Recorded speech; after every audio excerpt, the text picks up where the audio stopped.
No, you guys can vote. What do you want? Yeah. Got a break. That's awesome. Who else? Gonna have to come back. She has That's hard too. Job. The guys. He's 27. He has not. He has one, but he still hasn't left. Well, our son's probably gonna end up moving since he can't afford Colorado. He'll either be rent broke or. Have you had a chance to talk to 5-year-old getting out there and hiring the Class 1 mental health session for you, Sarah? It's not even a nice house. We talked to him about it exactly, and they said they were gonna post it. It was. But as far as I knew, as of yesterday, He wants to see and experience life, and he's young, he has no commitments, and so he's like, yeah, go, find something you love, find a place you love, and. extra grant funds, and I found out we can use them for like retention bonuses for staff, so I was like, great news. In Austin. Email back saying that he's concerned about his state. I know. So hard when they go away to college. There's some other price fluctuation. There's no reason for there to be a concern. Oh, because it's like we all eat dinner together, well, and there's every, so. Every day. But don't get me It's, started. it's been hard. Probably the best class I took in high school was keyboarding. There's no problem at all. He was right on that. Like, this contract the other bit on the Yeah. Business, they call it business, I think, right? Exactly. Today, right? I just think it's concerned Right, so I won't see you there.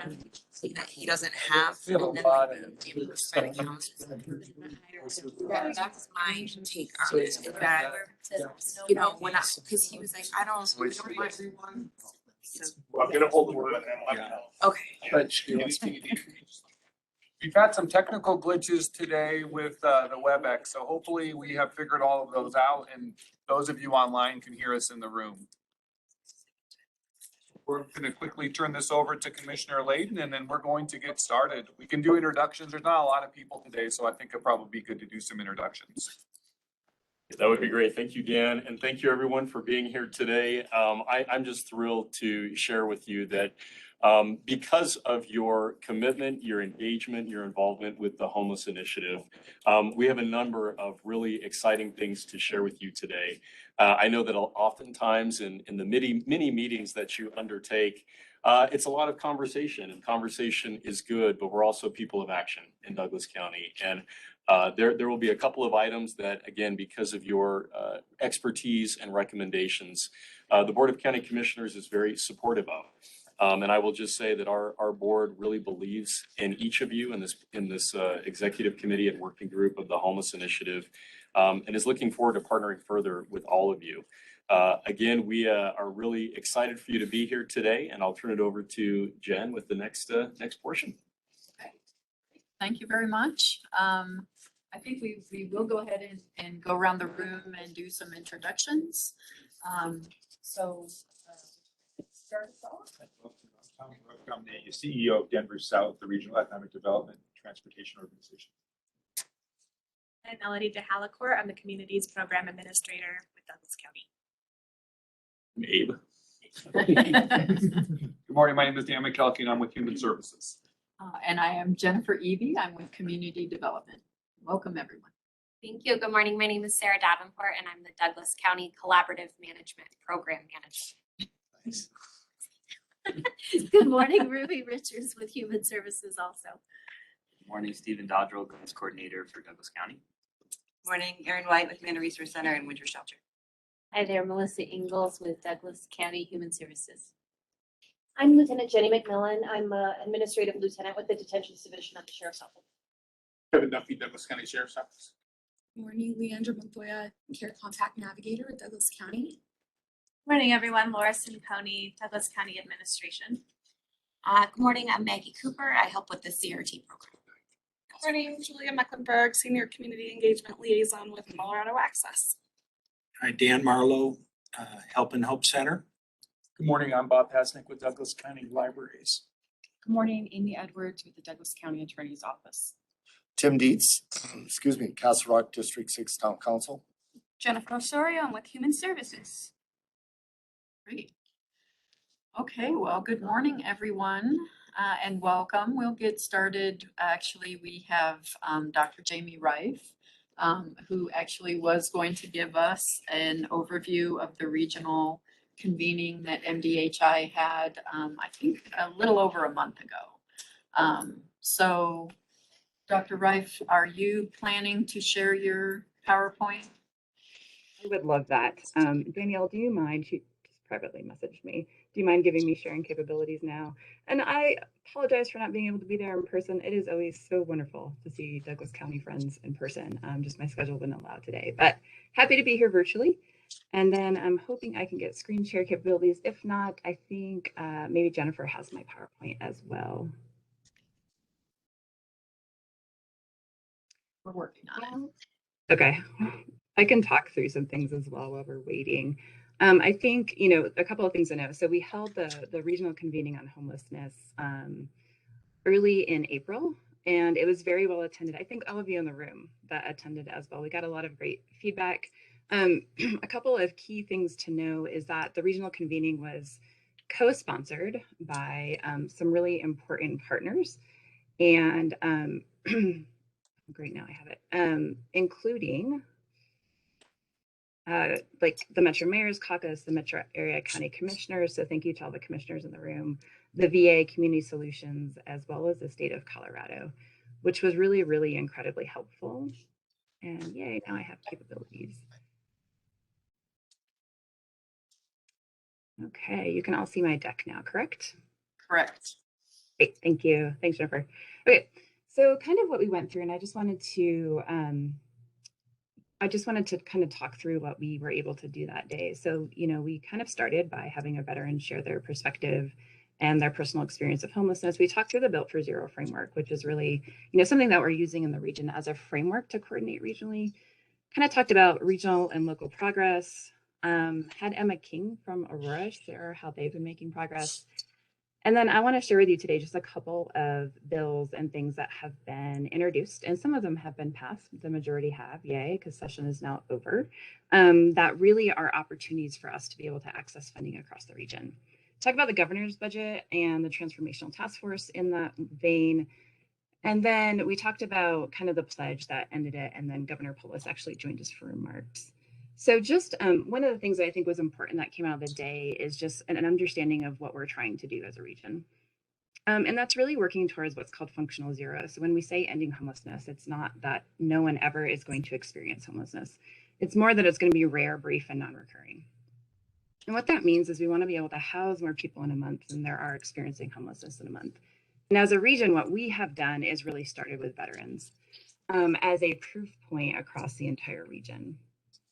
And what's important to know, I think, is we want to get to a point where we have quality real-time data. And I really appreciate this group and how you've been talking about HMIS, the Homeless Management Information System, as a way to help us get there.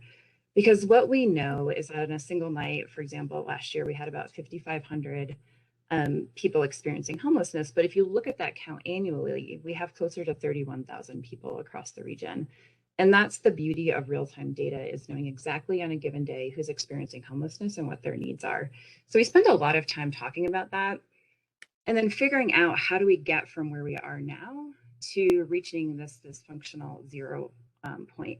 And I just want to commend Douglas County and specifically this group, because you have really been such a wonderful catalyst in Douglas County to be able to get this moving.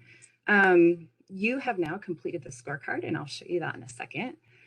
You've really been able to create kind of a local structure. And then we're working on getting through what's called a by name list for your veterans. So knowing by name who is experiencing homelessness, and then getting to a point, again, having these conversations around quality data, and then reaching a point where we have greater housing rates than vets on the by name list. And really that's how we get to functional zero. And the reason that it's important to start with veterans is because if you start with veterans, that actually informs all points of your response to homelessness. And what Douglas County has now done, and you can see on the screen, we have 9 subregions. And this is a scorecard of once everything gets to blue, what you then know is that you have quality real-time data in your community on who's experiencing homelessness for all singles. And a portion of singles is obviously veterans. And so you can kind of see where the different regions are and how close we are to getting to quality data in your specific part of the region. And I will tell you, this is updated regularly. It's on a website. You can look at it. I don't expect you to be able to read all of that really, really tiny print and what all those metrics are, but I'm happy to drop in the chat the link to this because it does show you like kind of where some places might be helpful for you to invest in as you're looking to get to kind of an understanding of homelessness. The other thing we talked about was really creating this local structure. You have really already done this in Douglas County, and in fact, I tout you around the region and talk about how you have set up this team right here, which is really your kind of executive leadership across a lot of different sectors. And I will say what's really encouraging about this group is I always love coming to Douglas County because you have so many incredible partners in the room together talking about this issue. And it really is key. You then have kind of that, we call them a homeless coordination team or kind of the work group that you've already set up. And then the next thing we'll be kind of looking to do is work to set up kind of a veteran case conferencing process where we're talking about veterans in real time and talking about individuals and what their needs are. The other thing we kind of went through in the regional convening was just, I wanted to quickly run through different funding opportunities. I think particularly as the conversations you're having in Douglas County evolve, I just want to make you aware of different things, and I'm happy to send this PowerPoint out as well. And some of these, since we last talked, have actually passed. So there's a $100 million competitive grant program that's going to be rolling out. There will be a Denver regional campus that is kind of similar to what we're doing in a Ridgeview. So Ridgeview is a former juvenile center, and they are going to be repurposing that to be a treatment and recovery center with some transitional housing attached. They also plan to stand up an actual regional campus with transitional housing somewhere in the Denver metro region as well. And the last piece is $5 million really for outreach and data collection. So again, staffing outreach teams as well as getting to quality real-time data in your community. And then I'm not going to go through all these, but these were the different funding recommendations from the $454 million that was given to the Transformational Task Force on Housing to recommend on how they be spent. So we have a revolving loan fund, government grants, things like mobile home parks and land banking, property conversion, PSH, modular housing, and then some CHAFA missing middle access programs. So again, this is kind of, I haven't had a chance because session just ended yesterday to go through and see what's passed, but that will be something we'll be sending out to you later. And then we kind of ended the day by just talking through, last year we did a pledge and this year we've done another pledge and just asked people to kind of join us in this. So really build on our success from year one. So one of the things that we were able to do in year one was decrease veteran homelessness by 15%. And I think we've talked a little bit about that. It's very exciting because everything else unfortunately rose in our region, but veteran homelessness is the one subpopulation that decreased. Talk about using HMIS as a way to be able to share data across the region and then tailor our intervention and methods to reflect best practices and then collaborate regionally, which I'm really excited that that's happening and really appreciate this group doing that work. So I'm going to stop there. That was just kind of a brief overview of the day and see if there are any questions. I have a question. Yeah. Thank you, Dr. Rife, for your presentation. I'm wondering if you spoke a little bit at our last meeting about HMIS's capabilities to pull data from other systems and exchange its own data with other systems. Do you know if that $5 million for data collection could be used to do system integration? That's a great question. I don't know the answer, but I'll find out and get back to you. I haven't read what it finally passed, but that would be really exciting if we did have that capability. That's a great question. Yeah, I'll find out. And I think over the next few weeks, what we anticipate doing is sitting down with the state and other partners and really going through the final drafts of the bill that were passed and seeing what's out there and available. And then I will work to share that as well as the state will work to share that with all of you. And then we can look at what the goals of Douglas County are and then where does that align with this funding. Thank you. Of course. Questions? I have one. Dr. Reif, you mentioned I think you mentioned that the funding for the local government nonprofit grant, was that also approved then? I believe so. I was furiously searching bills this morning, Jennifer, trying to see, because that came out, I think, in 12 or 15 different bills, the Transformational Task Force recommendations. So I need to go through and make sure that that's all passed. In my research, yes, most of it did pass. I didn't see anything that didn't. Okay. Yes. I have a question. So, Dr. Reif, so my understanding is the Behavioral Health Administration bill was passed yesterday. So is this funding on everything now gonna go through BHA for distribution? Yeah, that's actually a great question. So there's two huge buckets of money. There's a behavioral health transformational task force, which is where I think we can access some service dollars. And yes, I think that's where that's going to go through. I think the other side of it, there's another 450 million for just housing, which is what I shared today. So there's really closer to $900 million for housing supports and services. Okay. They are separate and distinct. Yes. I think this is where we're strategic, right? And figuring out how do we access these different funding pieces to align with what you all want to do. I just had a brief comment, and that's a note of thanks, Dr. Reif. I'm getting through your wonderful book, and I appreciate all of the lived-in experiences that you share, and that's a really important piece of work. And I appreciate you sharing with us opportunities for us locally to partner on funding, either through this bill and with the Metro Denver Homeless Initiative. As we launch here and develop a little bit more robustly, it'll be nice to have that blending and braiding that we often talk about with what you're doing and what the state's doing to move forward. I would just say I really appreciated the regional convening on homelessness, and it felt like there were so many experts on the call. We got a lot of good information. Do you think there'll be an opportunity for some exchange between the people listening and the people that are presenting? I think so. Yeah, I think so. I think that's, it's only the second time we've done it. And I think it's also really hard to do it in a virtual environment and have that live exchange with a group, because there were, there's always a couple hundred people that attend.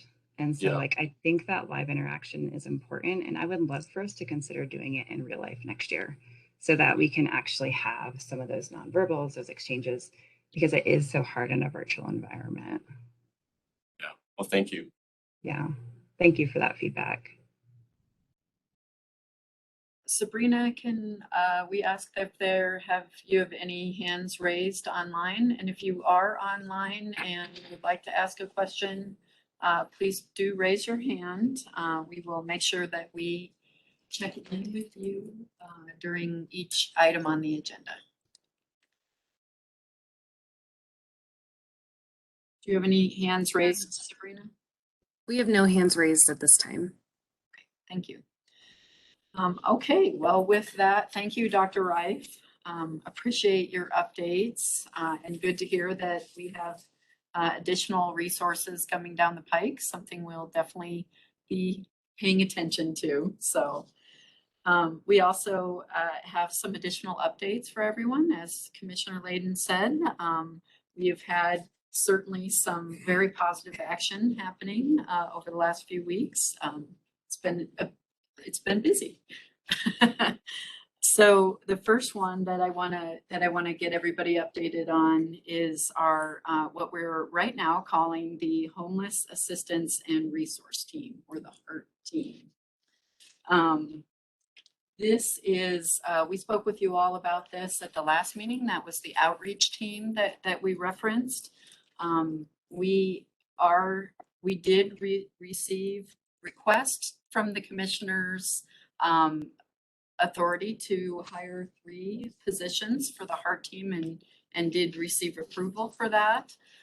So we are in the process of hiring 3 navigators at this point. We have posted those positions. We posted those on May 6th and would appreciate everyone's help here and online with getting the word out for that. But our good news related to that is that we have received some applications. And, you know, we have some very good prospects. So we're looking really good in that consideration, but would always appreciate more outreach from this team, certainly. So we plan to have those staff in place by mid-June. They will be working under the Department of Community Development through the county, but working closely and in a co-responder role with law enforcement.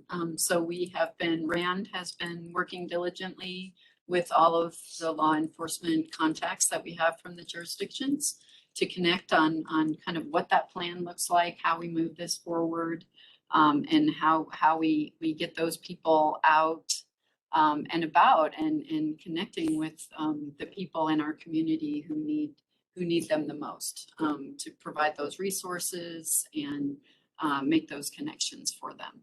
So we will be equipping each of, the plan is to equip each of those positions with a vehicle. I will say that, you know, in this environment, you would think funding approval would be our biggest hurdle, but actually hiring people and getting vehicles seems to be our biggest hurdle right now. So we are working diligently on that. But what we have heard from our law enforcement partners is that, you know, having trucks available for each of those navigators is going to be critical. We are also looking at bicycles so that they have the ability to have good access to our trails and be able to, you know, have the Ride through. have the ability to ride through and check in on a much easier basis. So we're doing both of those things and providing all the equipment as needed. So that is all underway. I think the connection also will be made with HMIS as we have the navigators out there working with law enforcement. I think the first thing that we're going to look at is safety, you know, making sure that we're in a safe situation. They don't need, you know, help from EMS or anything like that. And then once we've determined that it is kind of safe to move forward, the next thing we're going to do is really get their story and talk to them about what is happening in their situation and, you know, where are they from? What is their name? You know, I think we heard from Jack Briggs that's the first thing we want to understand from them is who are you and you know, tell us what's happening with you right now. So all of that information then will be input into HMIS. So we have that ability to make that connection as well. And then, you know, basically understanding, are there any regulations? Are there any codes that are in violation at this point? And that will help determine the decision point of what the next steps will be, right? So are we navigating them towards resources? We will certainly do that as much as possible. Or is there some sort of enforcement piece that needs to happen? So that is kind of the very high level plan for that. We also plan to have a leadership team connected to this. We will have very close collaboration with the community response teams, with the mental health initiative, and as well as law enforcement and county staff will all be on that leadership team, and we'll have a lot of interaction with our CRT teams as well, because we've all heard and understand that, you know, there is that mental health connection, there is that behavioral health connection. We know that will be very important to make sure that we're integrated on that and working together on that. So. We also learned that All Health, I don't see anybody from All Health here, but they received a grant and they also have a navigator that we will be working closely. Right, that's right. Yes. So a lot of good resources coming together. I think that we'll make sure that we are able to connect with all of those. And Councilman Rance, we have a comment from, did you? He might have a contact for fleet sales. Oh, gotcha. Okay. Great. Thank you, sir. Thank you. That's wonderful. We can use all the resources we can get. Appreciate that. Does anybody have any questions on that one? We are definitely still in initial development of, what that looks like, how that process is going to go. But we certainly want to do all that we can to make sure that that team is fully integrated with all of our different resources, CRT, law enforcement, just across the board, so that they are out there not only building those relationships with our homeless population, with those who are experiencing homelessness, but also building those relationships with all of you who are providing resources.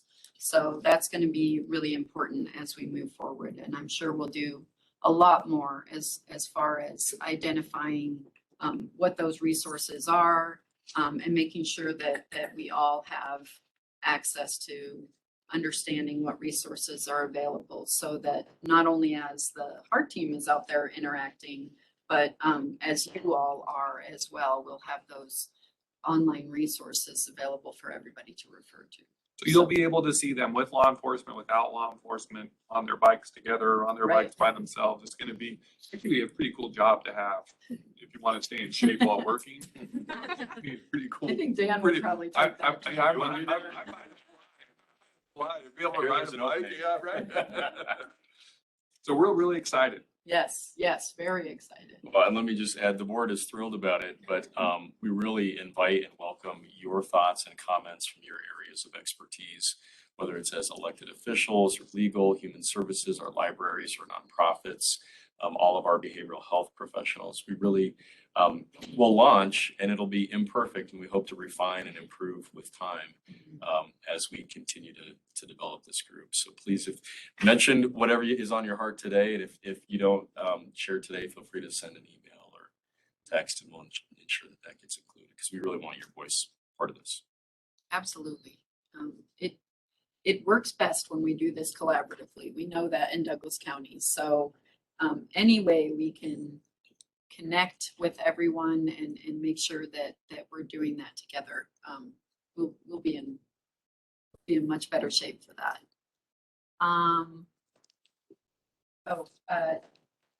Jen Bach, I know, is on with All Health.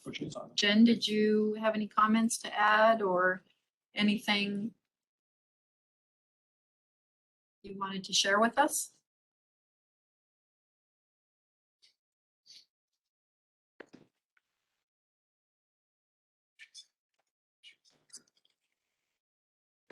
Off mute.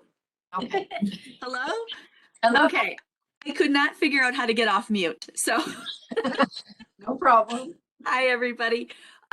Yes, I just thought I would share. I'm sorry for being late. I actually have the Tri-City Homelessness Group that meets directly before this one. So I'm jumping between both. But as I jumped on, I heard you mention our new program, which will be launching in August. And so we will be hiring a case manager specifically to do street outreach for folks that are homeless. The great thing about this position is that it's grant funded. So individuals will not have to be open to All Health Network for us to be engaged with them. So this will be an opportunity to really establish a relationship with folks, try to get them connected both to behavioral health services and to housing services. Our team will be trained to complete the VI SPDAT so that we can get them on the by name list as part of the Built for Zero plan, specifically for veterans, as well as folks that aren't veterans that need our assistance and resources. So we're really eager to connect and coordinate how this case manager can really be of assistance with all of the planning and work that's already happening within Douglas County. So yeah, so excited to share. And if you know anybody who's interested, we are hiring for that position as well. So putting a plug for that too. Hey, Jen, I'd be remiss if we didn't thank you and DA Kellner for the wonderful job you did with the Fentanyl Live Town Hall. I think it's a good example of collaboration and lending your expertise. You answered all the tough questions, so. Thank you. My pleasure to be there. Hey, thank you, Jen. Thank you for that. And great to hear the integration you are also planning with the VI SPDAT to be able to, you know, fill out that assessment for the people that we come across and put that information also into HMIS. I think that will get us a long way down the road of being able to identify our homeless by name and start to build that relationship. So thank you for mentioning that. That's great. And we are very excited to be working alongside you all on this. Great, thank you. Okay, so at that point, I'm going to pass it over to Dan for a goals update. We've talked about this a few times, but a couple of weeks ago, it seems like it's been a long time, but it's only been a couple of weeks. All three of our commissioners from Arapahoe County and Congressman Jason Crow, as well as Dr. Reif, met at the Goals facility in Aurora. And we formally were given our $1 million award to create some transitional housing for families on the old Excelsior campus in Aurora. Arapahoe County already has an existing program there. We work with provider is Family Tree. So as we roll forward, we're anxiously awaiting the actual award. We've been given it, but we haven't received the money yet. And the money is going to come through HUD. So we're waiting to see what that will look like. And then we're going to start a renovation of the last dorm on that campus. That will probably be able to service around 5 Douglas County families. And as part of the renovation, our goal is to increase the capacity within that dorm. So it's actually going to be a really cool, really integrated model where TANF from the Department of Human Services will be paying for all of the case management and the living expenses for the families to live there. Melissa, who's here, her program will be providing childcare. There's going to be an on-site childcare program. So we will be using our CCAP program from the county to provide childcare for families that apply. And then the entree through it is going to be through DC Cares, which Rand Clark oversees. So I don't know if we have a more integrated program currently within the county. So we're utilizing all of our community and human services programming to make sure that we're serving as many families as we can. But families will apply through the DC Cares program, and then they will be admitted into the Goals program. And it depends on really what their needs are, but it's a whole family approach. There's an ability for substance abuse, behavioral health, mental health. And again, like I said, childcare. And those families will be transitioning back to Douglas County. That is our commitment and our goal. We don't want them to stay in Aurora. We want them to come back to Douglas County. Yes, sir. When do you think the renovations on the dormers would be done? The dorm, we've all seen it. We've walked through it several times. We're actually going to walk through it again on Monday, where they're going to start designing the plans, but there isn't like a lot of walls to be moved, or in the other ones, they had to add a staircase, for instance, and so we don't have to do any of that. So they're thinking 90-day renovation once they get to go, because it's not necessarily really huge construction. So in the law enforcement world, if we come across a family that we think could benefit from this, are we going to have some documents, pamphlets, or something that we can say, here's your referral, goes through DC Cares, fill it, get online? Yeah, we can do that. One thing that we learned, and I think we had known this, but it cannot be used as a walk-up shelter. Right. So that is one thing that the neighborhood around them insisted, that there has to be some sort of application process. But yes, we will absolutely make sure that you guys know how to refer a family. Or at least a direction to point them.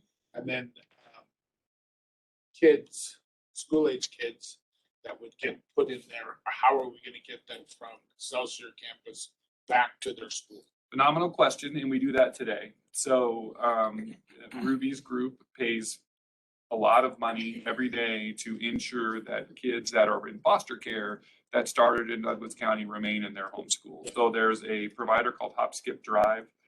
That's a national organization, and they're specially trained in order to do school runs, and we will utilize that service in order to make sure that you kids stay connected to their community. And then going back to the referral part, are there certain things that are going to be automatic disqualifiers? That's a great question. Active substance abuse use. That's the one I'm worried about. So they are not going to check that you are remaining sober, but if you are putting your kids in a protective issue, they're going to call us, the Department of Human Services, and we will do any like we normally do to ensure that children are safe. But they will not allow people to be using substances on that campus. That is grounds for immediately dismissal. Okay. What about other justice involved individuals? Are there other disqualifiers? Well, they will not be able to take registered sex offenders because it's a family shelter. But we don't run across families that have a registered sex offender as much as we do single individuals. So we don't anticipate that being a major hurdle. That would be the only one. They're not disqualifying for criminal offenses and convictions, no. And then interesting enough, I had a meeting yesterday with our VA coordinator. What we're starting to see creep up faster and faster is in the domestic violence world that he goes off to jail, she and kids become homeless. And it's really starting to impact us. In fact, I wasn't even aware that she was dealing with this until I met with her. So I'm going to go back and get some numbers on this so that so this group gets an idea of what's hitting us. We're smiling only because we talked about this at length yesterday in our own human services management team over, it's a lot bigger issue. Yeah.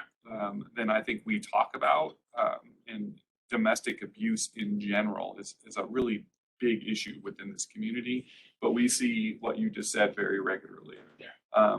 Generally speaking, the dynamics there, someone controls the money, and it's generally the person who is perpetrating. And if they go to jail and they lose their ability to work, then the entire family is now in trouble. And we can work with that. That's another part of the TANF program. So you can let your VA coordinator know. Maybe we should even have a meeting that we can talk with Aaron Johnson, who's not here this morning, but the TANF program specifically has services for people who are fleeing domestic abuse situations. Yeah. That comment was related to my question. What would to kind of help me understand, like, what would be a pathway to the crisis center model versus goals? All to be determined. Second question, there are co-located behavioral health supports at goals and health Aurora Mental Health is co-located and healthcare. in 80 Works. I forgot the healthcare provider's name off the top of my head, but there is one, and a dentist as well that goes there. And the Goals campus received ARPA funding from the Arapahoe County commissioners to renovate the universal childcare. Are they going to let pets there? I don't believe so. That's always the deal breaker. It is a deal breaker. It's true. You just can't control who's allergic and not allergic, and I that's get it. always the It's thing just- there. Yeah. Yeah. I wonder if that might be something we try to have a further partnership with is with the Buddy Center. The Buddy Center, that's, I would, Just to yeah, say, yeah. you know, could you house a pet for 30 days or 60 days? We let you use our parking lot. Exactly. So, I mean, I don't know how full they always are or not, I don't but know. it's worth We asking. can certainly ask them, yeah. They have done that. Great when we idea. talked about it. Have So, they? Yeah. It's not out of the realm of possibility. But we're really excited. So both Mike and Aaron, both are part of DC Cares who are here, and our goal is to case manage families back into the community. So I'm excited. And I will introduce Stephen Dodrell. He's also going to be working with Rand Clark on the development of how we integrate DC Cares into the goals program and how we ensure that those people are able to return to our community and stay connected and work with our providers here. So And in addition, you know, related to your question, Laura, with the crisis center, they're absolutely on the top of our list to make sure that we coordinate with and understand how, you know, what is the best, I guess, placement for people who are experiencing domestic violence. It is not a traditional domestic abuse shelter, though. We all know where it is. So it's not run in a way that someone who is fleeing violence or in immediate danger, that wouldn't be a good option for them. So more to come on that. Any other questions? Do we have any questions online? Any hands raised, Sabrina? Hi, Jen. We don't have any questions online right now. Okay, thank you. Okay, well, then the next item on our agenda is really to talk about the public awareness campaign, which we also brought up at the last meeting. Good news really across all fronts. The commissioners have also approved us to move forward and create a sign committee so that we can develop some signs and really create that public awareness campaign to encourage our very compassionate, very generous residents to donate to a local provider who's providing resources, services to help the homeless population instead of just giving money to a panhandler, right? So we are going to be working through that with the committee. We have identified and kind of sent out, Chief Duffy, thank you for your participation on that. We've identified others from public works offices, from law enforcement, and certainly county staff as well. Want to kind of open that up. We are very interested in having a consistent approach across the county as far as what these signs look like, how we are communicating this to our public, and then in connection to that, we're starting to engage with the community foundation about what a community fund could look like for that. We have a lot of, I would say we have a lot of partners at the table who are providing resources that could benefit from those donations that are collected. So we certainly want to engage with the community fund and find a way to share those donations across the board with our service providers. So that'll be just a good way to collect those funds and then distribute that back out to our partners. So we're working on that as well, and also plan to have some communication on that sign. We're still working through what that looks like or what that's going to be in the end, but have a way for people to make a connection, not only if they want to donate, but if they see someone, you know, in the community and they have some concerns, to give them a way to connect to the homeless assistance and resource team and provide, you know, some action to get people out there to assist. So just want to really give our public a way to be engaged, but to be able to do that safely. So more to come on that. We are going to be working, I know we have our branding and design consultants through the county on kind of on standby, ready to help us with what that design looks like. You know, we are excited to be able to bring, I hope, some designs that will be unique and different and really grab people's attention as well, right? I mean, we want to make sure that this campaign is effective and we get the word out. So we are going to need everyone's help to be able to do that. And maybe just a note on that, primarily to our elected official counterparts in the other municipalities. I'm very thankful that all the municipalities agree and want to have that uniform signage, but I guess our ask would be for your input. Our hope is that the signage is effective, concise, and aesthetic. So when you come to the county, it looks good, it looks nice, demonstrates I think a public message of positivity in the way in which all of us are working well together. So I see Tim here. I know everybody's at State of Parker right now, Laura Hefta, others, but we welcome your input on that.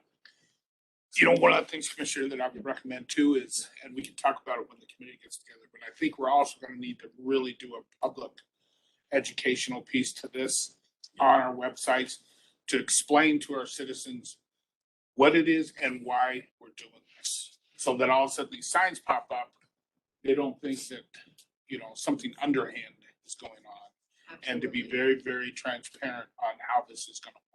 As far as I'm really glad you raised that because we couldn't agree more. And I don't know if Wendy Holmes is on the call or not, but obviously working closely with COSHA and other PIOs in the municipalities, it will be a public education and information campaign across, 20 different platforms. And Wendy can reach kind of 120,000 people in 30 seconds. So I think print media, social, all of the traditional and more contemporary platforms. and I would encourage maybe to get moving on that even before the signs go up for the reason, or even at this stage, I would very much like to get some citizens on that committee. Yeah. Not just the people that are working on this, but to actually get the citizens' voice of the ones that, how they're feeling when they're driving up to these intersections and the people are out there. I'd like to hear from and get their input. That's a great, That is a I great couldn't idea. agree more. Yeah. And let's go even further. And how about somebody with lived in experience that has actually been through that, crisis point in their lives? So, yeah. And Very good point. I was Castle Rock. There's a gal that lives in Castle Rock, but she works with the homeless up in Denver. You know who I'm talking about. Yes. Huh? Yeah. She'd be excellent on that. Okay, yeah, we'll reach out to her. Good. Good suggestion. She'd find that's the lived in experience. She would know who to maybe bring in. Fantastic. Yeah. Yes. And along those lines of the kind of multiple different platforms of communication that we'll use when we do this campaign, public awareness, and also educational campaign. We do need to engage, also with the communication professionals from all the municipalities, from, from the library, from the school district, as much as we possibly can to utilize all those resources and make this a really robust effort to reach out to our public and not only educate, but just make them aware of what resources are available. So I think you're right. There are a lot of layers here. We're going to take a multi-pronged approach and make sure that our public gets contacted in multiple different ways. So that's the goal. Any other questions about the sign committee? We are in the process of collecting dates for when we can start that committee off and running. We're expecting to start that in the next week and start to talk about not only the design, but where the kind of key strategic locations, all the kind of logistics of how we make that happen. So. And if you want to be part of that, please let Jen know before you Please let me leave know. today. Yes. Welcome here. We appreciate that. Me, Jennifer Osorio, anyone you want to. We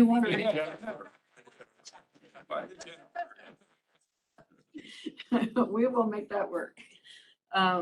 So, and along those lines, I do want to mention, I do have a question online. So, Kosha. Can you guys hear me? Yes. Yeah. Okay, sorry, I couldn't figure out how to unmute. So I just wanted to let you guys know, according to what Chief Duffy and Commissioner Layden said, that I'll get with Wendy Holmes and we will try to get with the other jurisdictions and work on some sort of public education campaign that's globally Douglas County, not just jurisdictional specific, if that works with everyone. Absolutely. We appreciate all of that. That would be Kosha, you're wonderful. amazing. You and Wendy, Oh. I don't know how you guys get all those communications done that you do, but you do a great job. So thank you. Oh, thank you. No problem. Absolutely. Do we have anyone else online that has any questions or input on that item?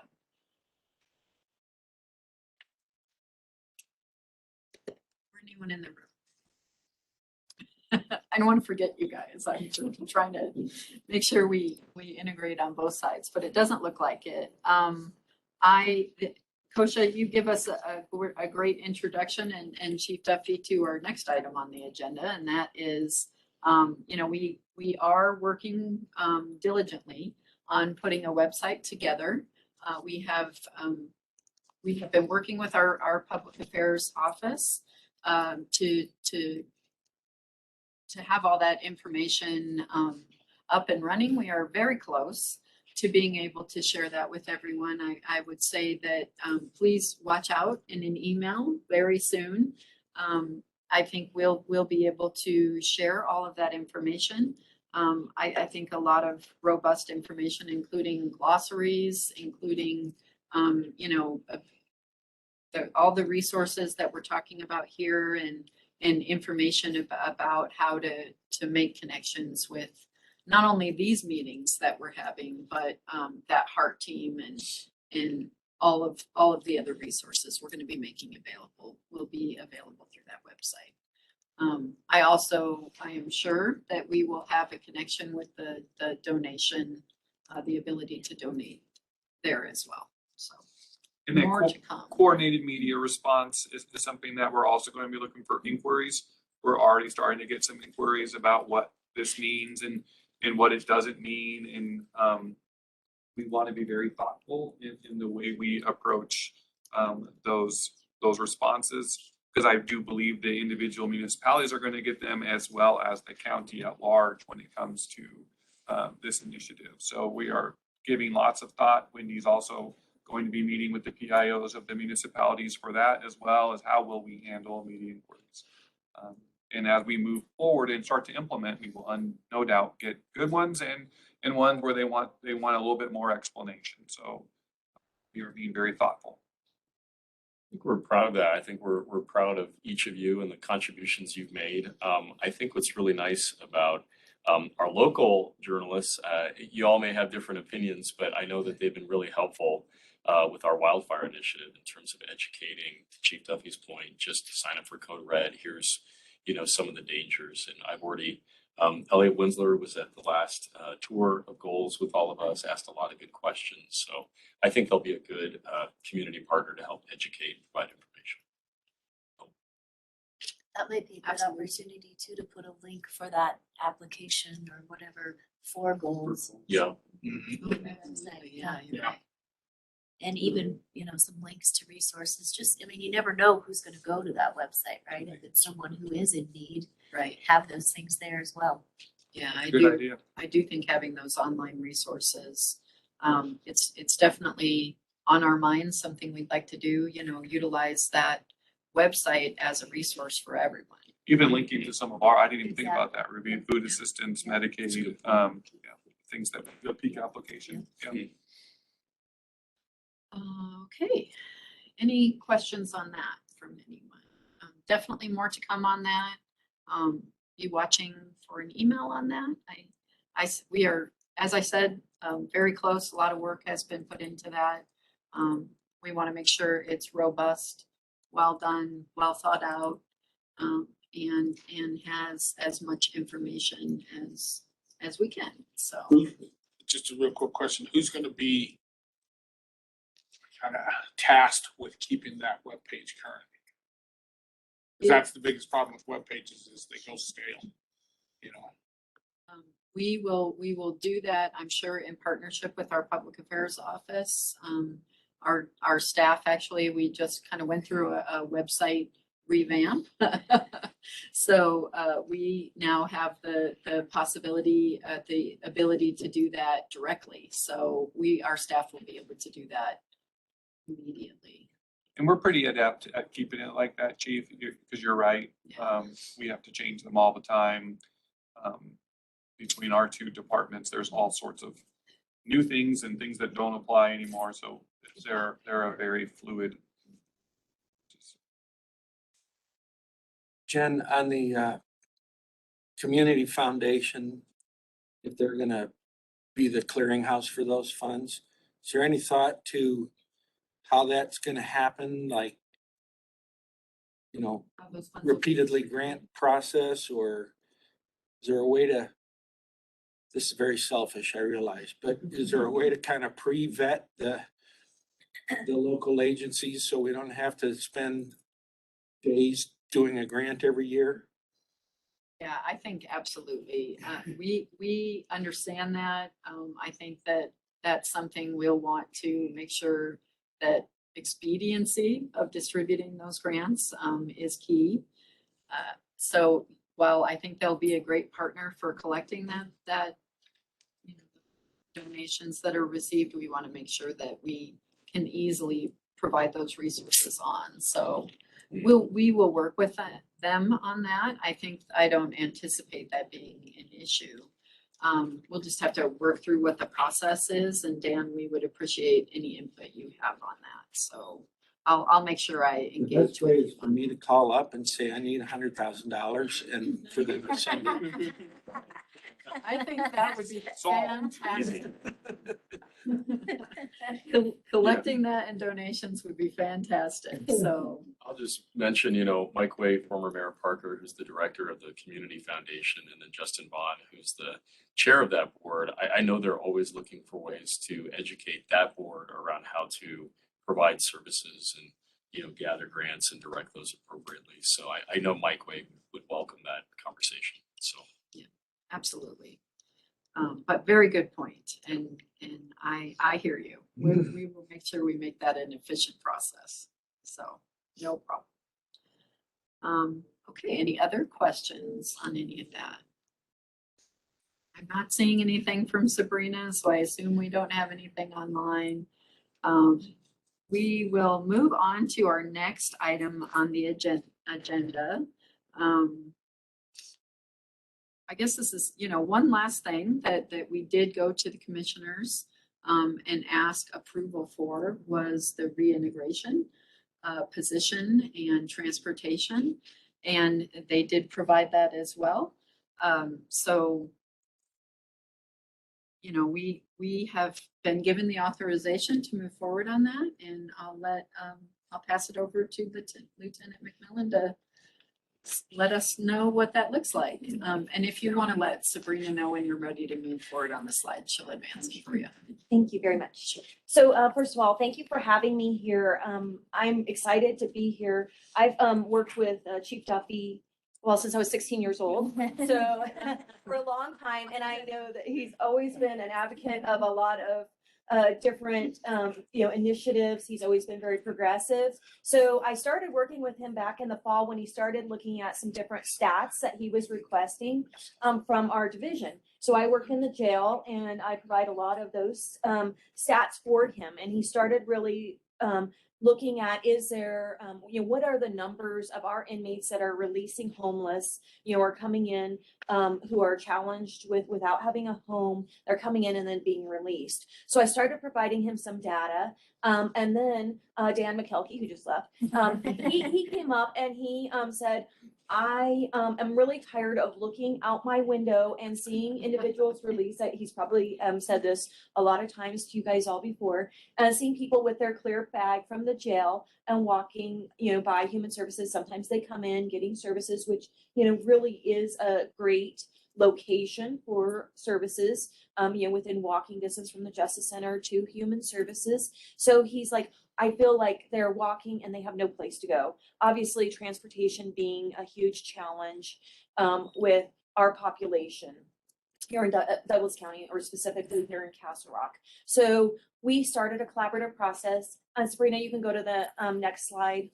We started a process where we got together and we started brainstorming and said, what can we do? What are our current existing resources? Are we having any duplications, and do we have any gaps? So just kind of that resource analyzation of what are our problems, what are our resources. So collaboratively, we talked, we had several meetings, Dan, Nicole Adams, Nicole Beckett from our office, who's our JBBS administrator.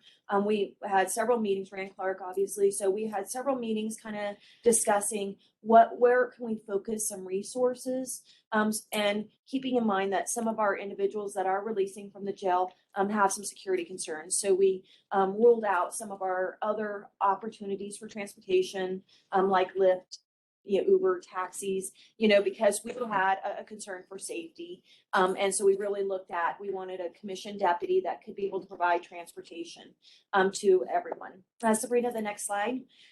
So we looked at, how many inmates, and we actually had about 347 inmates that released in 2021 that had identified as being homeless when they came into our jail. So that's quite a bit, I feel. A large portion of those are actually individuals that identified as being not from Douglas County homeless. So we've had several years where we started separating out our homeless population from those identified as homeless in Douglas County and those identified as homeless not from Douglas County. So again, we kind of look at those, each individual obviously having different resource needs. Sabrina, next slide. So this next slide just kind of identifies, so you can see visually, the orange bar are those that identified as non-Douglas County homeless individuals, and the blue bar are those individuals that identified as Douglas County homeless. Next slide, Sabrina. We also looked in our committee, and we kind of looked at what type of times, days are these inmates releasing, and what days of the week are they releasing, so we could look at where we could make the most impact. Obviously, in a jail, people release 24 hours a day, 7 days a week, 365 days a year. So could we focus that time? And we actually found that the majority of those that identified as homeless were releasing during business hours and during business days of the week. So that again helps us identify what kind of resource we need. Next slide, Sabrina. We're talking obviously a lot today about our homeless population, but that's not all that is releasing from Douglas County Jail. So the other individuals that we felt we could impact our target population are those inmates that have substance use disorders, those inmates that have that are at suicide risk. So those inmates that are releasing on a mental health hold, an M1, or a 0.5 transportation hold. Those inmates that are needing to check in with our community justice services or probation, or we have some really great programs within the jail where inmates that have medication needs, we can continue their medication needs for 30 days with different funding sources. So we need to get the inmate not only from our jail, but to Walmart to get their prescription filled and then to their final destination. So we looked at that being kind of our target population. Sabrina, next slide.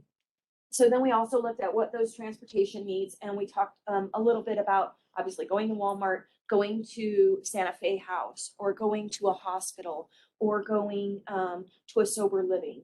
And we'll talk about how our reintegration unit really can touch some of those inmates and go from there. So we want to, Sabrina, next slide. We wanted to talk about the reintegration unit, and you can flip to the next slide. Our reintegration team has 9 members within the jail and our other partners. So we partner with Human Services. We partner with a Medicaid eligibility specialist, a child support individual. We collaborate with All Health Network, as well as 80 Works. So we are looking at all kinds of different services to roll out to inmates that basically look at what needs that individual has, and then how we can connect them with resources so that they can hopefully not come back to the jail. So one of our primary missions in our jail is to give inmates the resources so they don't return. So, and we call them our returning citizens because our inmates are returning back to the community. Sometimes that's Douglas County, sometimes that's some of our neighboring counties. We want to return them better than when they came to our jail. So that is some of our goals within our jail. We're not just there to house inmates, we're there to really improve them and make them better. So our reintegration team has helped a huge number. In 2021, we helped 1,663 clients, and that number is probably lower than it has been in years because we were impacted a lot by COVID. We were impacted with some of our community partners coming in to our jail because at times we were in outbreak status and we limited anyone coming in contact in our jail. So that number is lower than in years past, but it was still a sign that we're improving and we're trying to impact our citizens in whatever ways that we can. Sabrina, next slide. So our reintegration team, they were able to provide almost 600 RTD passes for those inmates releasing from our doors. A lot of times when we talk about releasing from our doors, we were begging, our transportation team if they were heading up north to take some of those inmates up to our light rail stations, or asking inmates if they were willing to stay a little bit longer so that we could wait for an overlap and we could get those inmates up again to that transportation hub where they could get additional services that they need. We had 115 substance use disorder groups that were offered.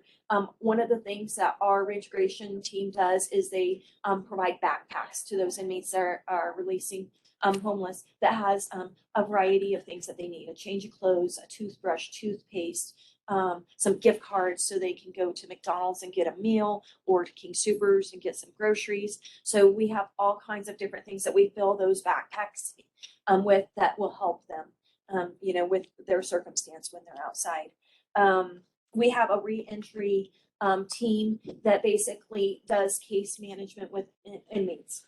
So they meet individually with inmates. They look at their needs on an individual basis and then connect them with resources. We have a whole resource guide, which is a multi-page book that has all kinds of resources for those inmates once they're releasing out our door. So they have resources, or at least know where they can get some resources. We had 188 inmates that were able to receive some job application services. So we have 80 Works that comes in and does interview skills with the inmates. They work with them on an individualized resume, so they can walk out the door with a flash drive that has their resume that they can go and apply. The 80 Works obviously works with a lot of those organizations that are not opposed to hiring individuals that have some criminal justice involvement. When they work with interview skills, they work with helping those inmates explain why they were in jail and how to answer those hard questions in a way that will not preclude them from job opportunities. So there's all kinds of skills that we give the inmates that will help them as they leave. We had 268 Medicaid applications. So we work with Brianne from Human Services, and she looks to see if inmates are eligible. She is able to get them applications, get them away so they know once they leave our doors, they can turn on Medicaid. So we do all kinds of, again, different wraparound services that these inmates need. Sabrina, next slide.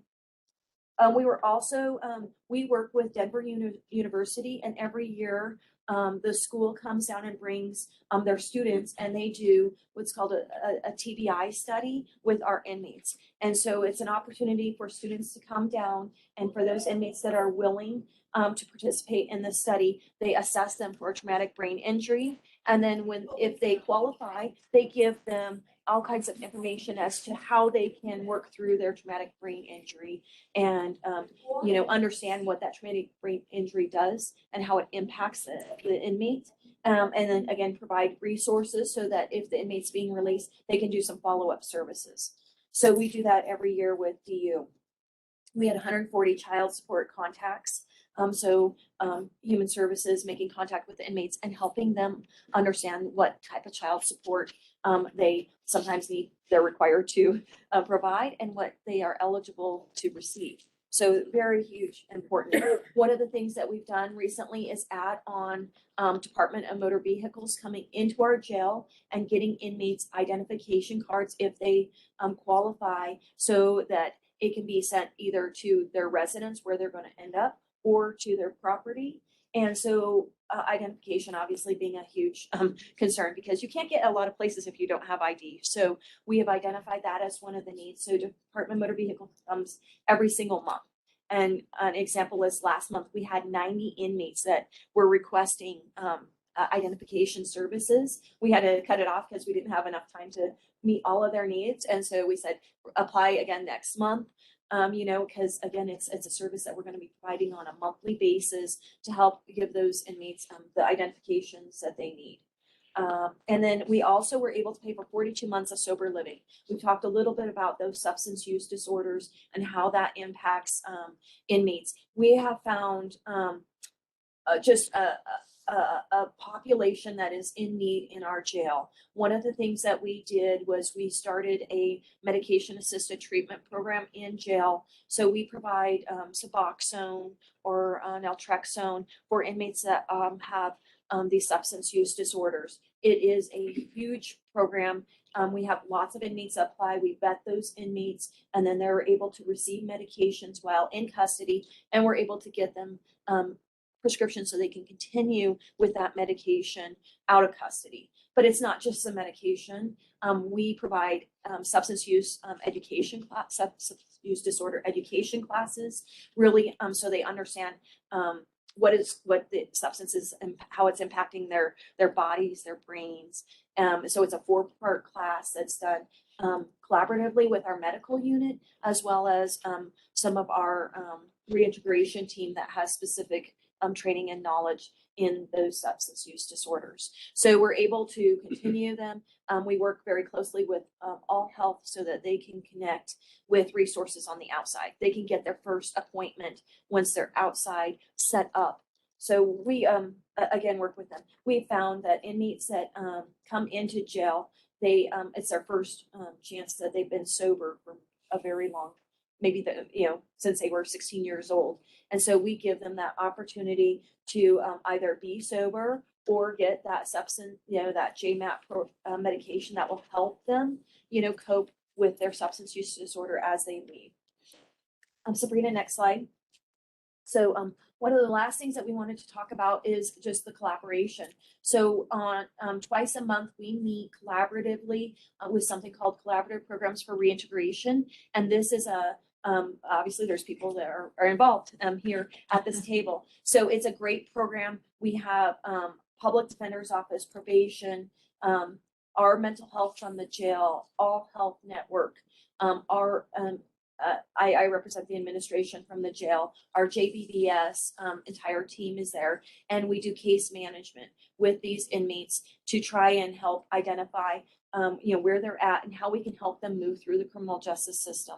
So we have the probation officer as our mental health probation officer. We identify those inmates that have these mental health needs, and we can connect them with their probation, or we can talk about them with their probation officer. We can talk with the public defender so they know that they can connect their client right with the probation officer, sometimes before they leave our doors or sometimes right after. And we get all of that network in place. We also work with the competency. So we have a lot of inmates that come in that are not competent to proceed with their court case. So their court case is stayed until they are restored to competency. That's often done at Colorado Mental Health Institute in Pueblo. There are community restoration services that some inmates are eligible for that we're also working on. So those inmates that are pending competency, we talk about and identify, because sometimes, those inmates that sometimes are represented by the public defender's office, they don't have that immediate and one-on-one contact with their public defender. So we can identify them at the onset because we're watching their behavior. They might be assigned in our special management unit. So a pod that is designed for those that are critically mentally ill that cannot be stabilized into a general population setting. So we have a specific pod, and we can look and monitor those behaviors, identify those behaviors so they can get started on the competency process early on. Sabrina, next slide. We have current funding sources. We work with the Correctional Treatment Board for the 18th Judicial District. We have a grant of $25,000, that we're able to apply for every year, and that money helps us create those backpacks, create those transportation, tickets or passes. It helps with educational materials. We also have JBBS funding, and our JBBS funding actually funds all of our reintegration team. So we have very little impact to our county citizens to make all of these services that we've just talked about available to our inmates, because we've been able to aggressively apply for some of these grants and receive those grants. So it's just been an awesome opportunity and collaboration. So through these meetings, what we decided that we would like to do is really continue with what we're doing. We created, and the Board of County Commissioners approved, a reintegration deputy that will help with the transportation needs of those inmates that are releasing, and again, releasing homeless or needing to go to a sober living home or needing to go to a hospital. We wanted to work collaboratively with obviously the Care Compact, the Homeless Initiative, and all of our other community partners. So that's kind of where we're at, and we're really excited. We are going to be seeking deputies that are currently assigned to the detentions division. Someone that would like to apply for the reintegration deputy position. It's a great position, and one that I think that it's going to be pretty sought after. So we just have to work with the county to get that position number cleared up, and then we're going to be doing a selection process so we can pick one of our deputies that will take this and work collectively with the HEART team. I'm glad we came up with a name. I know that was a real struggle for a while. So they'll be working with the three, the three HEART members, really so that we can connect all of our inmates with those resources that need them. So that's just a little bit about what we're going to be doing. Just a little. Sorry, that was probably long-winded. Does anyone have any questions here or online? And what I mean by that is that's comprehensive and awesome. Okay, thank you. Yeah, I would just echo that. Lieutenant McMillan, you are amazing, and that level of commitment to reintegration. I love that theme of we're welcoming returning citizens so that there aren't those barriers to reentry into our community. From a board position, I think we have heard the issues that Castle Rock has shared with us, Dan and others, around just maybe that little gap of how do you get people transported if they don't have that transportation access. I think we're really thrilled to partner with you on that. I do want to just, if you guys haven't had a chance to meet her, you should bring her here sometime, but she works for Jenny, and that's Nicole Beckett. She's probably one of the most amazing people I've ever had the opportunity to work with. She came to us from BU as an intern, and she went down to our jail, and she, along with Lieutenant McMillan, are the driving force behind this. And nothing like this can't be done without true visionaries. So that's where Lieutenant McMillan has always been the leader. So thank you for that.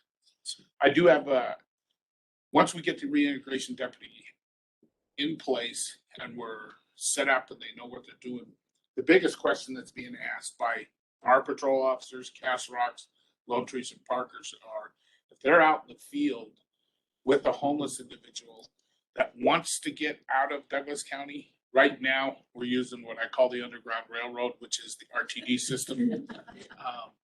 Will they be able to contact your reintegration deputy and say, hey, can you come up here and pick them up, and then they can take them up into Denver? Yeah. They can do that? I absolutely feel like that's definitely going to be a service that we'd be able to provide. Yeah. And I would add too, as far as that goes, connecting with the HEART team. I mean, that's in large part, why we made sure that they each had a vehicle. They each will be able to help assist with transportation as well. We did want to make sure that they had pickup trucks with, the availability to take passengers with them.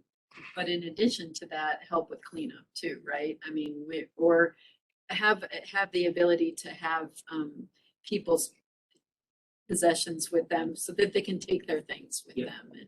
And I know that's not as much an issue with the jail, but something that certainly, when we want to make sure we can accommodate for people. I mean, that is incredibly important, and we want to make sure that they can take their stuff with them. We have a safe way to do that. So. And it is a problem in the jail too, because when those inmates or individuals that are homeless and are arrested, we are bringing a lot of their stuff to the jail where we store it in a specialized storage area, because that's their life, and they don't want to part with it. We don't want them to part with it. A lot of times, it's sentimental, it's a need that they have. So, yeah, we often have, additional items that we would need to be bringing with them. Right, that makes sense. I mean, they have their things and none of us want to part with our things. So, Lieutenant McMillan, you hit on two things that I think are really important to reinforce. One is people who are chronically mentally ill, leaving the jail, who are finally found some consistent medication, being able to leave on Medicaid, being able to go get their prescription to ensure that they at least have the next 30 days worth is something that sets this program apart from others. The fact that you guys are willing actually to drive and get the prescription refilled.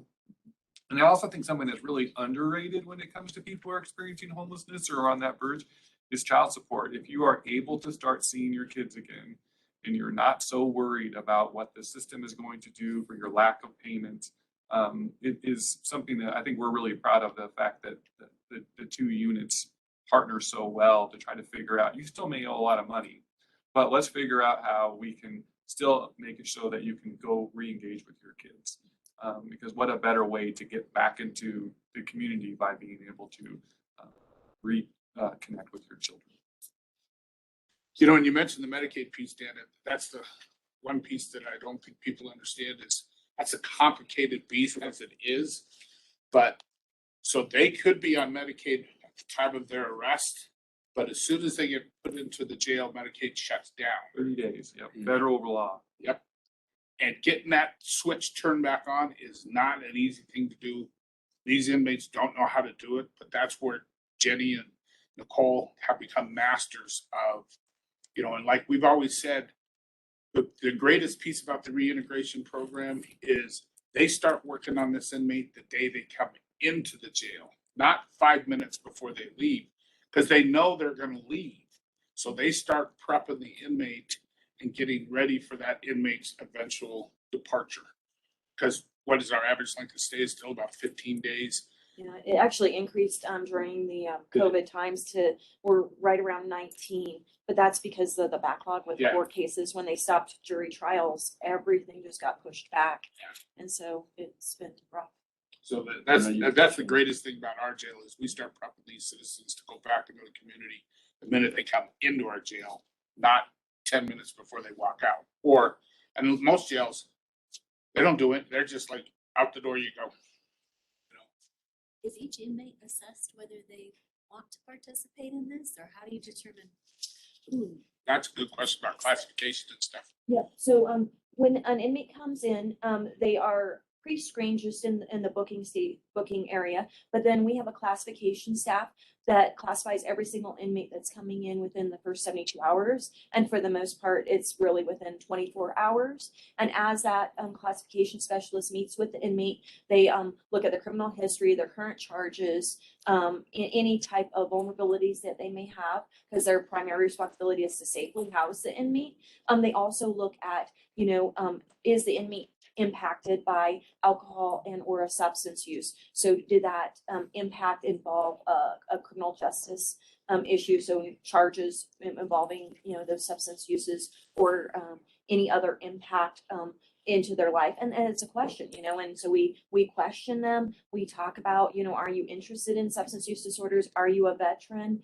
Because we also have some specialty courts that deal with both inmates that have mental health disorders, substance use disorders, or who are veterans that can ultimately have kind of a delineated court process. So we have specialty courts as well. But those classification specialists start right then, that initial questionnaire. We take all those initial questionnaires and we send them to the reintegration unit, and then they start, okay, this is, they start assigning them, or, this person needs to meet with reentry. This person has a substance use disorder, so they can qualify with, our JBBS clinicians. And then we can get a large number of inmates that way. The other thing that happens is there's internal request system from inmates. And it's called a kite system. So, and it originated a long time ago because inmates had to fly kites in order to communicate with people in towers, in old jails and prisons. But so we call it the kite system. It's called the same thing in all jails. And the inmate can request services. So the inmate can say, hey, I need housing, I need substance use disorder treatment. What happens a lot of times though is the inmates get into a general population housing unit and they start seeing these inmates go to JBBS group and the inmate, they're like, I think I need that. I think I want that. I am ready to take that step in my own life and get services. So a lot of times we start seeing these cheerleaders within the pods that, just kind of infiltrate and inmates start requesting these services. So we also get a lot of referrals from staff. So our staff is really phenomenal, and we still try and have a small jail system, even though we're a little bit larger. And so we have housing units where jail deputies are assigned in direct supervision with inmates. So they have just a desk and they walk around and talk with the inmates. So we get a lot of referrals from our staff and say, hey, can you reach out to this inmate? They're struggling with this, or they see the inmate struggling, because they're worried about where they're going to go when they leave, or they're worried about their family, or they're worried about this. And so we create our staff, as a conduit for those referrals as well. So there's a lot of ways those inmates can get access. We have tablets that the inmates get, that they can use to watch movies or for educational opportunities. And so we broadcast different messages to these inmates on the tablets. And so we have our own advertisements for JBBS or reentry. And so they have access to it because what inmates do have is time. So, they often want to, look at what they can do with their time. And I know it sounds weird, but we have a lot of inmates that want to work. They want to volunteer to work because it passes time.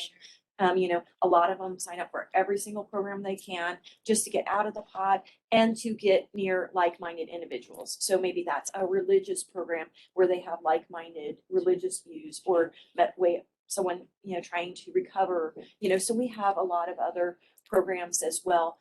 We have about 88, I think, active volunteers that come and administer programs within our jail too. And these are our community members that want to give back. So we have lots of different.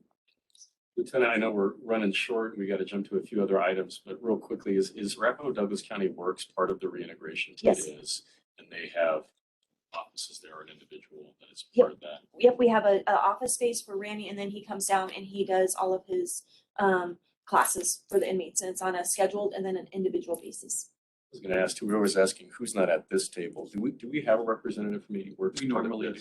We normally do. I thought that. Okay, and related issue to reintegration, I see Maggie, our wonderful Maggie from our staff here, who's working on the state opioid settlement that we went through statewide. Fortunately, Douglas County was selected as its own region. We'll receive about $4.9 million over time to address the opioid crisis. But Maggie, I don't know if you wanted to touch a little bit on that piece, not to put you on the spot. But. Sure. Well, we're just in the early stages right now, identifying representatives from all the signing jurisdictions that are going to be participating in this with us. And once we have those individuals identified, we're going to be holding a meeting to form the regional council, which will be the voting members of the council. From there, we will work on the advisory board, which will be made up of subject matter experts to help inform the process for the regional voting members to vote on. And that's where we're at on that. Thanks. I'm just thinking as, inmates leave and become members of our society, that they have access to those ongoing opioid treatment services. Yeah.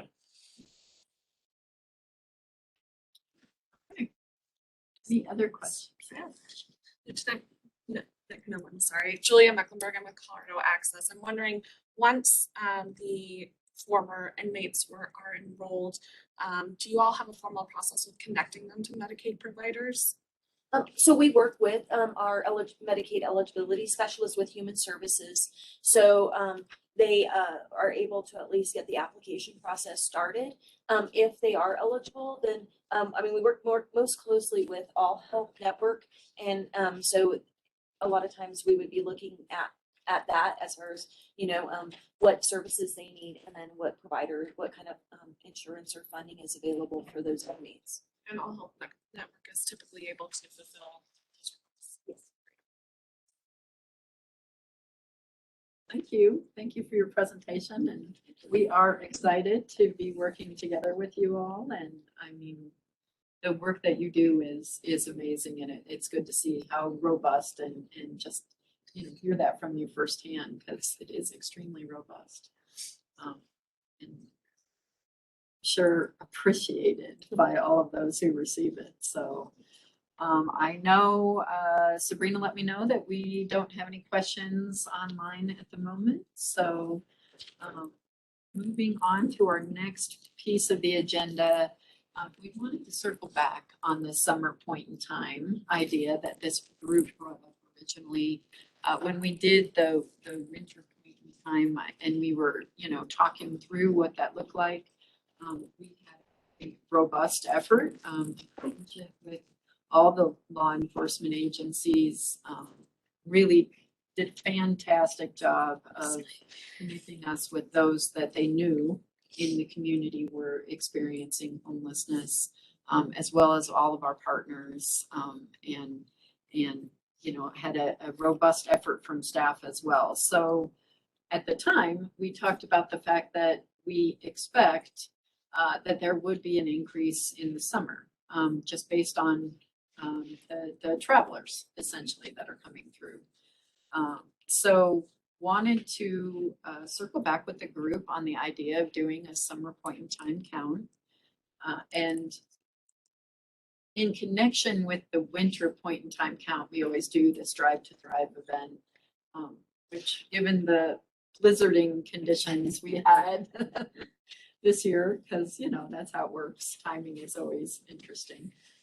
We ended up having to reschedule that Strive to Thrive, but typically we always do that in connection with the point in time count. That helps us tremendously to help identify those who are what I would characterize more as our hidden homeless, right? Those who are doubled up, staying with family, not necessarily coming into an agency, or not necessarily they're not in our jails, they're not at one of our facilities, so not utilizing the winter shelter network. They're just a little harder to find. So the Strive to Thrive event typically helps us connect with them, because we, are able to make those resources available through all of the different partners that we have. And actually, the summer Strive to Thrive, we do 2 Strive to Thrives typically. Winter is always connected with the winter point in time, but the summer Strive to Thrive event was really created to be able to have 2 touch points within the community, but also it is connected to the school district's summer backpack kind of school supply drive that they do. So it is actually the more robust event of the 2. And typically we have about 300 people who come through, whereas in the winter it looks more like 100-ish. So our suggestion for the summer point in time is that we connect that count. If the group is wanting to do that going forward, our suggestion is we connect that count to the summer Strive to Thrive event, which is scheduled for July 26th.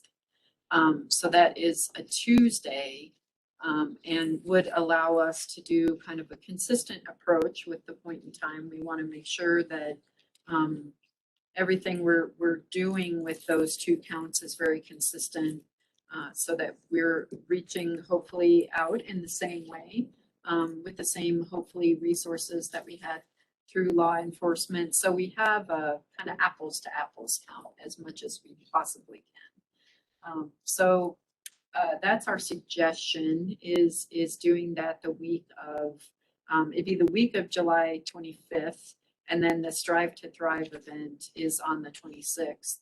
And it right now is scheduled to be at Southeast Christian from 4 to 6 p.m. But what we would suggest doing with the point in time is starting kind of Monday evening, similar to how we did it this last time, to reach out, and the idea would be to find out where people are spending that Monday evening. So July 25th would be at the actual count that we'd be focused on, and then the next day we would follow up with people to connect with them. Where did you spend the night of July 25th, right? So and hopefully utilize that resource fair event as a way for not only, to connect with those in the community who might need those additional resources and would be more apt to come out, especially for a school supply drive. And to receive all those additional resources, but it's also a great opportunity for all of our partners to network and to be able to connect and create, strengthen those partnerships essentially. So that is our suggestion. We wanted to put that out there to the group.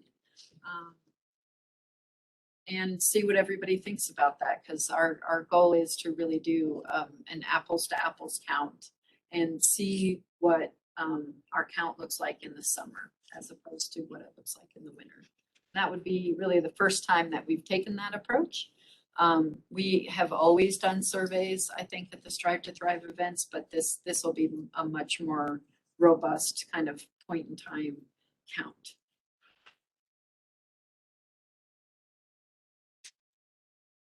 Anything on that? If it sounds relatively good, yeah, sounds good. I said I would do it only if I get to ride with Chief Duffy Right. for the night.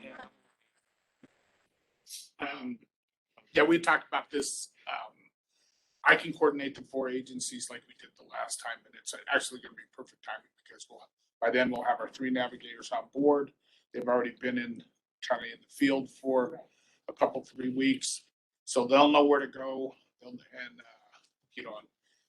And if we even need to extend it, because, the point in time count was specific based on the federal regulations, the Monday evening where you spend the night, and this one here is I've always wanted the summer one because they're out now. They're in the forest, they're in the scrub oak, they're underneath it's warm, so our count's gonna be a lot higher. And then, so I think it'll. So you guys trekking through? Are you going through all those areas? Yeah. We'll hit all the trails. I want to come. I want to go in the car with you guys. Yeah. Yeah, we'll have our SROs, on their e-bikes, and we'll put an army of cops out there just like we did before, but we'll have the navigators who will be able to respond right there. Yeah. And so I think it'll work fine. Yeah, and we are very excited to be in a position to have the navigators on board for that. I mean, that's certainly something that I know Rand was very cognizant of. We want to make sure that they're, in place. This will give them some time to kind of get their feet wet a little bit more. But what a great opportunity to get out and talk to everyone all at once and, be able to connect with partners and all of that. So more to come on this. And we appreciate all your help, Chief, with that.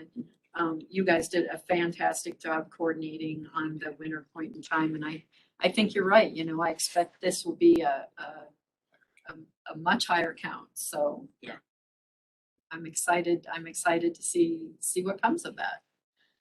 All right, well, we will definitely move forward on that then, and plan for that to be that week of the 25th. And I think you're right, it can extend out. I mean, that's something we're not also dealing with the time frame of the federal count and having to get those counts in by that, certain specified time. So that will help as well.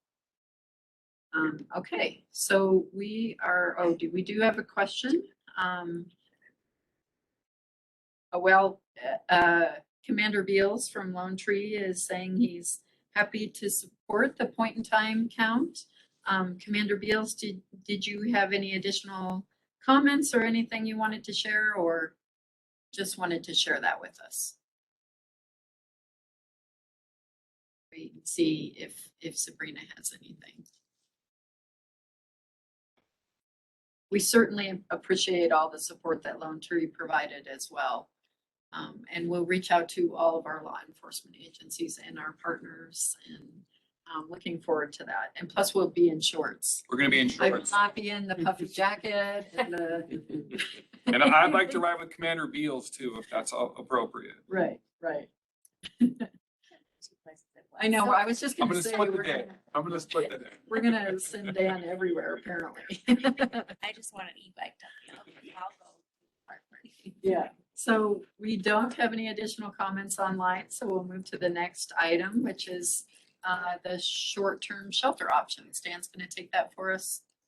So we, last month, we showed the pallet, model for short-term, sheltering. And, we know at the end of the day, everything that we're doing, we know we're going to need a short-term shelter option. And the commissioners have empowered us to go look for those options.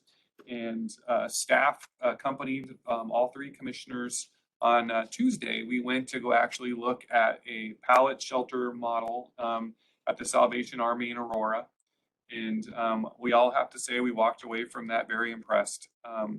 If you didn't know that the pallet shelter community was there, you wouldn't have known it was there. It is an industrial area, which made it easier, but as you can see around, that privacy fence really made it so you couldn't see it from the road. And the way that the Salvation Army ran this one in particular was very clean, very organized. The commissioners and us had opportunities to see the people who were living there. We got to go into one of the vacant shelter pallet shelters, and we were really impressed. At the end of the day, the pallet structure is one part. The case management and the programming is a second part. And we are actively looking for places within the county to replicate, not to this magnitude of numbers, but something similar to this within the county, so that we will have a short-term shelter option in the very near future. But we were excited. I have to say, I didn't know what we were going to be walking into. I don't think any of us did, but it was very clean. And this one in particular, the back of it actually backs to a park and ride and in the train, and there were no issues with that they talked about. They have very little police interaction at all. The residents of community basically police themselves as a positive peer culture, if you're familiar with that at all, that they like it, that it's safe. And so they maintain the safety by holding each other accountable. Nobody from the outside that's not living in there is allowed. The gate is not locked. However, the gate does close, and it's a 24/7 monitored Salvation Army group that does the actual security and the case management. So we would have something similar but different, we think. But that's how aggressively we are pursuing a short-term shelter model within the county. And now we're looking for appropriate places within the county that would be able to do something similar to this. Still looking for everyone, if in the municipalities, if you have a place that you think this could work, we are open to hearing that. What we think to start with, we would do something like 5 to 7 of these with again, an active case management. You need a place for people to be able to use the restroom and shower. In this particular one, they bring a truck to shower. They have porta potties for the restroom, and then they actually bring people to a laundromat that they have a cooperative agreement with to get them off the campus. They also allow for people to have their cars at this particular one, so you can be experiencing homelessness, have a car, but still have a pallet to go, and they allow for, not the one that we went to because there's 2 of these. The other one has safe parking option. And when Jen and I talked about this, we talked about it specifically yesterday. We want to make sure that we never leave out the safe parking option, that if there are individuals who do have a car and we do have a safe place for them to park, that's part of this model. And as we look at a short-term shelter, this would be part of that continuum. We would still be utilizing hotels and motels like we currently do, safe parking, and then something along this. And the other thing I would add along these lines is that we certainly understand that we want to have robust community services and kind of supportive services connected with that. Had the palette model, and you know, I would say we could do this with anything, right? But the palette model certainly reiterates that as an important part of this. Not only the security, but that other kind of component of having the whatever those supportive services looks like. They're very flexible in how that's done, and you know, so then you can create that in the unique approach that is the best fit for your community. So that was very good to see, and is certainly something that I think will, as we start to identify the site, as we understand what this will look like and move forward with that, we'll start looking at developing those supportive services in association with it. Mike? This is down in Colorado Springs. This one is in the In city of Aurora. Aurora. I-70 in Peoria. Yeah, they have two, actually. This one is 30 units, so 2 rows, 15 each. And you can see they don't really take up very much space. They're in the parking essentially of the Salvation Army. So this one has 30, they have another one that has 36, and I know Denver is looking at opening one as well. Let me just add, I want to acknowledge legal and the hard work of Amy and her team, Lance, and others that have made it clear we can't have that second C of code enforcement in Douglas County without a place for people to go. So there's that component. The other piece is that as much as we appreciate the background and work that's gone into Housing First, this is more of a Housing Plus type model where, yes, it is shelter, but it must have case management. It must have security to make sure that, you know, people aren't being trafficked or, you know, there aren't, you know, nefarious forces outside of these facilities giving law enforcement a break. But hopefully, if you think about all the puzzle pieces, you have that compassionate heart team that's connecting. Maybe there's that code enforcement piece, but instead of criminalizing individuals that may be in a housing crisis, they can be transported with the new transportation services to these community services, which is not just housing, but it's job counseling, mental health counseling, substance abuse counseling, whole person care. So it's exciting. I think what was really interesting is the individual from Palette indicated that if we got our act together, they could literally have them shipped out in a matter of days. And it takes about, what did they say, 48 minutes top to bottom? 45 minutes. 45 minutes to set up each one. So it's really fast. I think our view, you probably share this, is clean, aesthetic, secure, making sure it has all of those important elements. And they don't have to remain white. So if you wanted to hide them in your landscape, they can be painted. Yes. For this one in particular with the privacy fence and the fact that I've never had been to that particular Salvation Army. It's their huge warehouse off of I-70 in Peoria. It blended right in with the building. And so white worked for where it was there. Correct. There's a heater and an air conditioner in there. They have to have power. As you can see, we took pictures. And you're seeing these communities being built in California. In communities like ours, Sonoma County they talked about implementing several of these, as well as LA County, San Diego, more urban, that has a much different problem than I would say Sonoma County would. But Commissioner Layden and I talked. We might want to go see how Sonoma County is dealing with this as well, because it would be similar. It'd be a nice place to go, but it's a suburban place that has suburban issues in it as well. And actually in Hawaii, they're doing this. So we were impressed by this model. We don't know of another model that is like Palette, so that's where we're really trying to put our energies into right now. Jack Briggs, you remember his comment, for some, this is really helpful. For others, when you just provide a house, it's a location for somebody to OD. So with that active case management, you have to remain sober to stay there. And this isn't your permanent home. It's sand in the gears. You got to keep it clean, got to stay sober. And if you can't, then it's. What's the average length of stay there? It's going to be different and driven by whatever your case management model is. For this one is a little bit longer than what we would like to see. This was 4 to 6 months. we would probably do something that's different than that. But again, this is part of Aurora's response. And so there's 2 of these communities. They also have safe parking. They're also using hotels and motels as well. So we would be talking about what would our short-term model look like.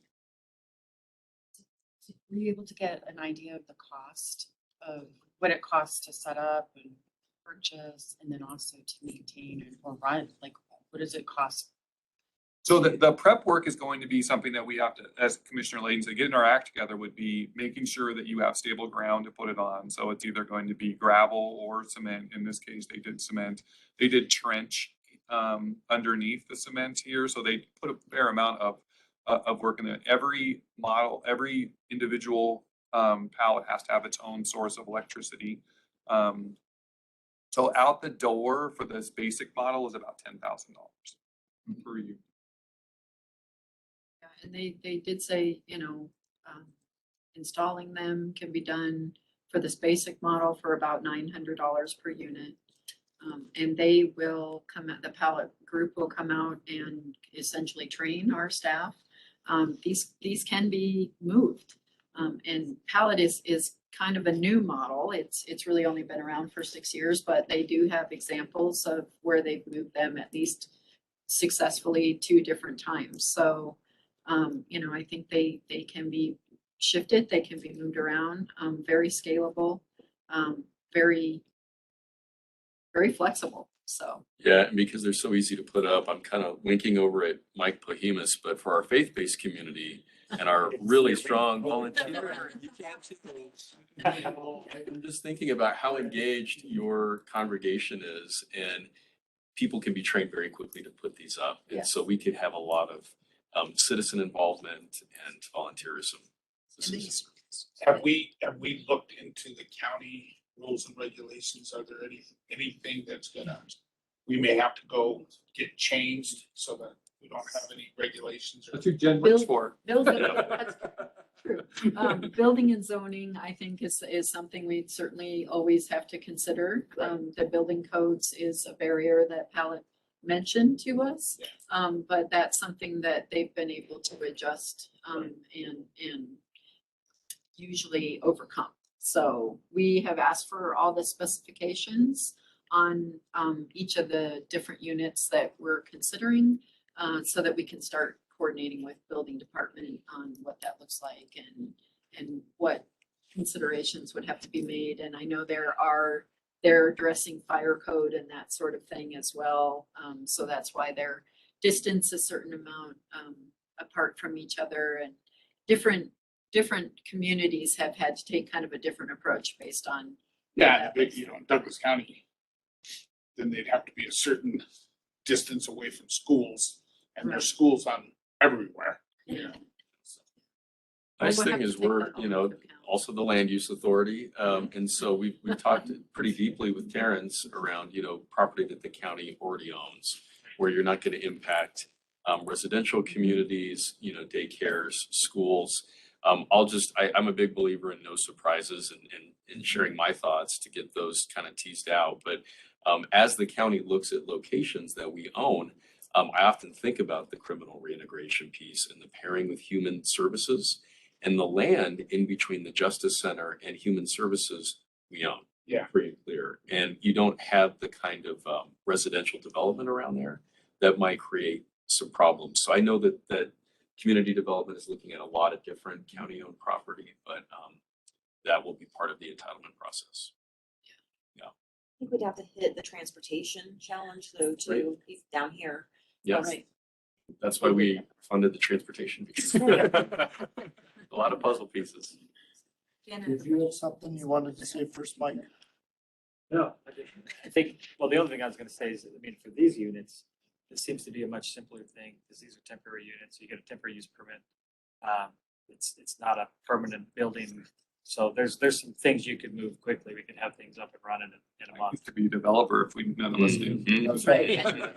The temporariness of these structures does help get it through a lot of that building code concerns. So in addition, I will definitely work with our zoning department and guarantee you whatever changes we'd have to make to find an appropriate spot in Castle Rock. And I also wanted to say, there are folks in here that aren't here that actually do the work. I'm very impressed with y'all because I'm just sort of a vocal advocate and an arm, but a lot of you are really doing some great work. I'm very impressed. I want to say that because I will advocate and push for this as hard as I can because I don't care what, there's a lot of complainers out there that don't understand, and that doesn't bother me. It's just that on the other side of seeing what you folks do and being on the other side of getting those complaints when maybe 10 years ago I was the complainer. But I'm telling you, so whatever we got to do there, let's work it out. I'll work with our zoning manager. I can't see where any of my fellow council members would say no to something like this if I don't. I'm very avid at doing this. So well done, everybody. Thank you, Councilman. I mean, We are. has progressed. It's nice to see. So one thing to talk to your fellow council members about, they do the pallet model.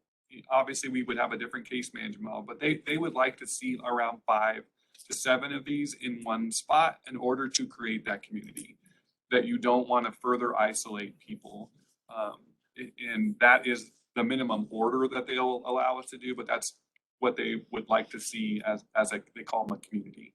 Which makes perfect sense. Mm-hmm. And when you hear how the Salvation Army really talked about how they have a positive peer culture and they hold each other to standards because they're not being stabbed, they're not being trafficked, they're not worrying about things that they would normally be worrying about on the street. They do take great pride in keeping that clean and keeping the environment. And that environment was spotless. There was not any part of trash or cigarette butt anywhere.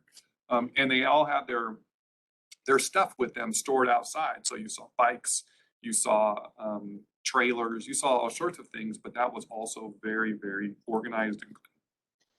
No, Erin has a question. I do. Are you thinking to target a specific population for the pallet shelters? For Probably example, single individuals.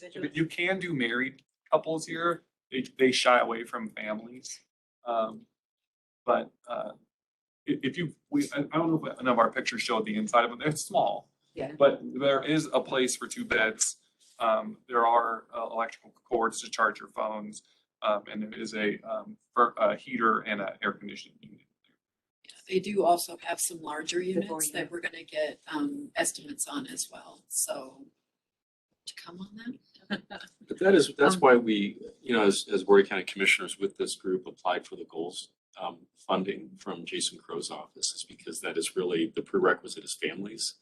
And so if they can get through the application process and be transported by the HEART team to goals, families can be cared for. But for individuals that are, criminal justice involved or single or have other issues, this might be a good alternative. That's to your point, Commissioner. That's what we're seeing on the street is more of the individual person that, and we're running into more and more. This month, we had the most female contacts we've had that are living in their cars, right? A lot of them were fleeing a domestic violence situations, something like that. And they're just like, I gotta sleep in my car. That's where these things would be like gold.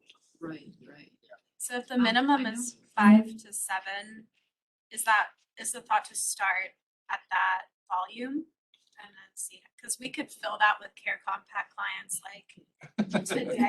Right. I think that she's wondering if we're starting with just 5 to 7. They think they have capacity for that today. I don't want to get ahead of our board, but we did have a posted meeting where we all visited, and Commissioner Teal and I, we were both like, let's just order 20 right now, because it's economies of scale. Exactly. Denver and Aurora are placing an order really soon, and they can get them out quickly. So if we can have a savings and we have the need, I mean, I'm more like 20. I'm glad you said that. I'm laughing because I got excited because me and Jen weren't going to say that, but yeah.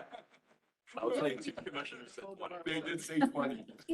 I'm assuming they all come compact and then you Yep. build Yeah. them. You can store them anywhere. Even if we did jump on the order with Aurora and Denver, Yeah. do we have somewhere we could store them until we're ready? Yes. Yeah, Yes. we are talking to They facilities sit about really that. nice in Dan's garage. And I will happily store them. I know we have one more comment online. I think Dr. Reif wanted to jump on before she had to go to another meeting. I do. I have to run to an event. Just real quickly, first of all, I just want to reiterate the importance of case management at these sites. Commissioner Layden, you made some great points. And one of the things we see across the region is individuals, guests are staying at these sites are significantly more successful in obtaining long-term permanent housing and stability if they have a specific case manager. So just would really like to reiterate that be part of your process. And then I also emailed the state while we were sitting here just to see where they were on the funding and ask some of those questions. And they wanted me to let you know that they are going to be holding a series of stakeholder meetings, both to help people understand all of these funding streams. They're putting together a crosswalk, as well as to get your input. That's incredibly important. So providing input, and then they anticipate having an RFP out second quarter, at the end of second quarter. So just so you all know. Okay, great. Thank you, Dr. Reif. We appreciate Yeah, that. take care, everyone. I'm gonna hop off. Okay, bye-bye. Jen, can I make one more comment? Absolutely. Commissioner Layden, going back to your point about the goals facility for families. Yeah. I think we'll probably need an interim step, whether it be hotel vouchers or something for families, because it won't be an immediate application acceptance process. Yeah. So just something to consider as we create the plan. Yeah, I think that was Chief Duffy's question too, is timing. If you're on the street and the HEART team goes out and connects with the family, what is that timing to actually get into a facility? So. And that's what we're gonna be working with you know, we know that the particular place that we went to go visit in Salvation Army, they have 90 people on the waiting list there today. Only gonna increase. So I appreciate, we are being active. We are looking, and we are looking for short-term case managed options for shelter. And that will honestly, we need to consider that when we go to motels and hotels as well. Because just putting a family up in a hotel or motel for a couple of days or sometimes a month, and I review those every month in my own department, and that makes me cringe. How long we're holding families up in hotels and motels, they need to be case managed. There needs to be a way for them to move.